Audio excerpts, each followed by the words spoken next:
Hello friends, this is the first class on glucose metabolism, and before I really start with the intricate details of the glucose metabolism, I would like to give an overview of this glucose metabolism. So here is the flow chart which is showing that this glucose undergoes this glycolysis pathway and it produces pyruvate. Glucose is a 6 carbon molecule and this pyruvate is a 3 carbon molecule. So per glucose, 2 pyruvate molecule are produced by this glycolysis pathway, and during this pathway 2 NADH plus H plus and 2 ATP are also produced. After this pyruvate production, with the help of pyruvate dehydrogenase, acetyl CoA is produced. This acetyl CoA goes into this tricarboxylic acid cycle, which you can also call citric acid cycle or Krebs cycle, and as this cycle completes, we get 3 molecule of NADH plus H plus, 1 molecule of FADH2, 1 molecule of GTP.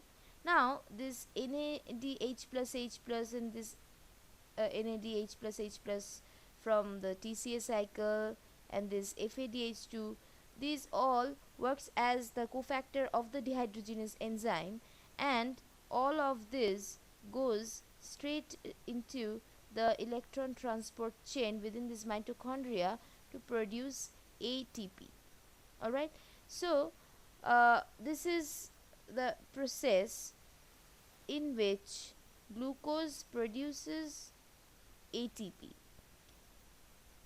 and here there is another pathway in which pyruvate produces glucose. It is just opposite pathway of the glycolysis, which you can call gluconeogenesis, and this glucose can also be stored in the form of glycogen in liver and muscle, and this pathway in which glucose produces glycogen is called glycogenesis, and the process by which glycogen is broken and this glucose is released in blood is called glycogenolysis. So this is the overview of the glucose metabolism. Now let us straight away go back to its we will like to start with glycolysis. So here it is. Glycolysis, this pathway takes place in cytosol in both eukaryotic cells and the prokaryotic cells. And if you have watched my previous video, then it will be easy for you to understand this pathway, as because I have already taught you about the name of the enzyme and how to understand the function of the enzyme according to its name, so that you will be able to understand that what function is going on, what reaction is going on by the aid of the enzyme, and what new product will be produced from the substrate. So let's start. This is the glucose. This is the glucose structure on the right side of the flow chart, and the first enzyme that works on this is the hexokinase. From the name itself, we can understand that one phosphate group probably is added or is removed, and here this phosphate group has been added on the 6th carbon of the glucose, and ATP has worked here as the source for the phosphate group. Now as the ATP goes under the hydrolysis and releases one phosphate group, it is now left with adenosine diphosphate, that is ADP. Now this glucose 6 phosphate, if you want to number the carbon chain of the glucose, we will start the first carbon from here, first, second, this is a 3rd carbon, this is a 4th carbon, this is the 5th carbon, and this is the 6th carbon on the top. Okay, so now in the next step, this glucose 6 phosphate is transferred into fructose 6 phosphate by the enzyme phosphoglucoisomerase. As I have already said that in my previous slide on the enzymes, that glucose is actually the isomer of fructose. So this enzyme isomerase is actually transferring or interchanging the isomeric structure uh, of this glucose and fructose. So glucose is actually aldohexose and this fructose is aldoketose. This is the structure. This is CHO is the functional group of glucose, and in case of fructose the functional group is ketone, so it is called a ketohexose. Now in the third step the enzyme is phosphofructokinase. So along with the name we can understand that one phosphate group has probably been added, and here this is the structure of the new product that has been formed, which is the fructose 1,6 biphosphate, and ATP has worked as the source of this phosphate group and is now left with ADP, and this phosphate group has been attached on the first carbon and the sixth carbon. This is the first carbon, this is the second, third, fourth, fifth, and this is the sixth carbon. So here I can see, or you can see as well, that this phosphate group has been added to the first and the sixth carbon, and this reaction step is a rate limiting step. This is a very crucial step in the glycolysis pathway. And the next one is the aldol condensation reaction. As you know, I guess, that this aldol condensation reaction is a reaction in which you can increase the carbon chain length, and as because these enzymes that is working in this glycolysis pathway can actually play a role in controlling this reaction in both the direction. So this aldolase pathway has this aldolase enzyme has actually broken this carbon chain into two pieces. One is dihydroacetone phosphate, another one dihydroxyacetone phosphate, and another one is the glyceraldehyde 3-phosphate. Now this reaction has a tendency to produce dihydroxyacetone phosphate more than the glyceraldehyde 3-phosphate, because when we need to continue with this glycolysis pathway, DHAP now transferred into this glyceraldehyde 3-phosphate by the triphosphate isomerase enzyme. That means this DHAP and the glyceraldehyde 3-phosphate both are the isomers of each other.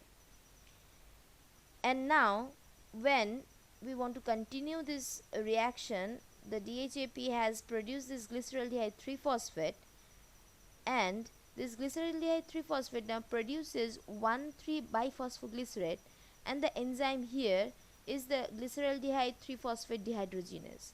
From the name itself we can understand that the dehydrogenase enzyme is basically is an enzyme that takes care of the redox reaction.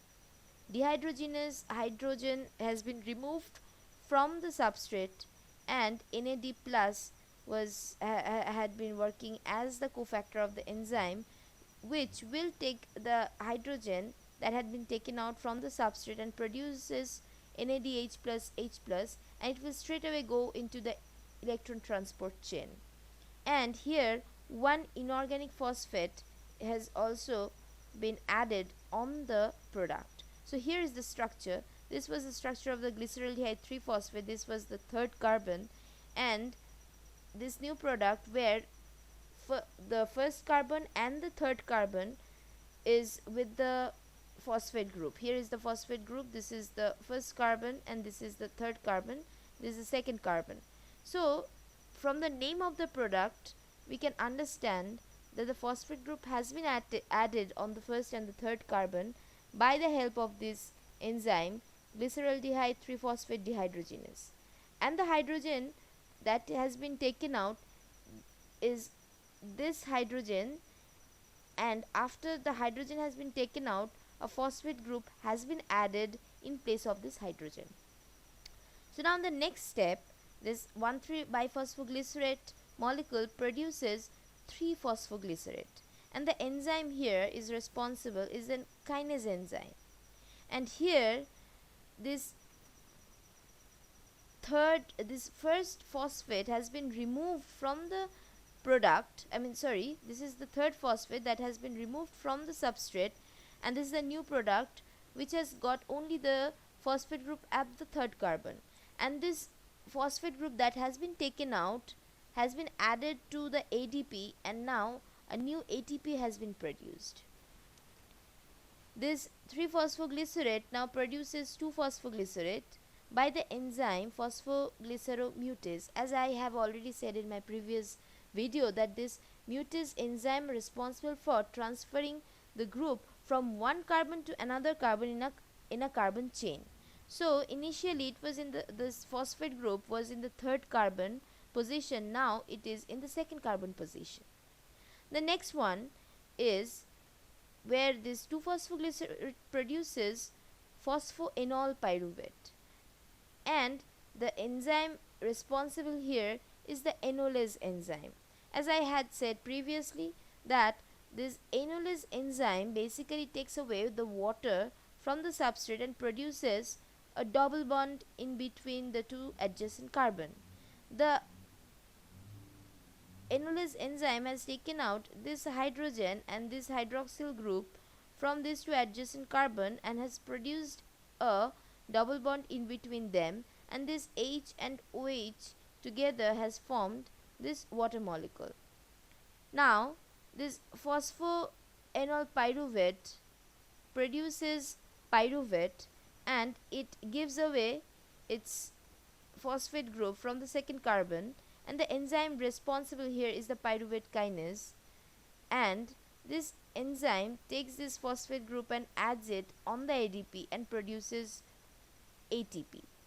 Now the thing is that here this glucose, from one molecule of glucose which has got a 6 carbon ring structure, produces 2 molecule of pyruvate which has got only 3 carbon. So we can balance the carbon number. As we started with the 6 carbon, we ended with the 6 carbon. Alright, and here, as because this fructose 1,6 biphosphate produces glyceraldehyde, and at the same time this dihydroxyacetone phosphate, both of them are of 3 carbon. So our calculation will be like this, that here we what I said in my lecture, that I considered this glyceraldehyde 3-phosphate as a single molecule, but here in this flow diagram they have showed that from one glucose molecule to glyceraldehyde 3-phosphate molecule has been produced, and according to that